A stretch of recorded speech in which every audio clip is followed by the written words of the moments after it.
So yun, hello guys, amazing morning again. At yun nga, dahil natapos na tayo sa pag-host kanina, no? And talagang very grateful kasi bakit natapos natin yung pag-host ng maayos. And alam niyo ba guys, share ko lang, kanina nakausap ko yung isa sa mga top mentor natin. Grabe lang guys, kasi bakit talagang nakakausap natin sila. Kumbaga, alam mo yun, sobrang humble nila guys. Kasi bakit, pwede natin sila kausapin, pwede natin silang lapitan. Na talagang parang kumbaga normal na tao lang, pero grabe, mga millionaires na yun guys, na may 3-story house na and lahat, and marami na ding mga sasakyan, pero nakakausap pa rin natin kasi bakit?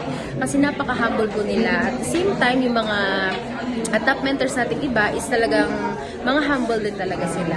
So, yung share ko lang kasi na napakaganda talaga ng ating company kasi bakit? Yun nga, yung mga, even yung ating mga top mentors talagang binabaan talaga tayo, no? Kumbaga, nakakausap pa rin tayo. Hindi tayo nilalayuan. Kumbaga, talagang kinakausap pa rin tayo. So, yun lang. Update ko ulit kayo mamaya.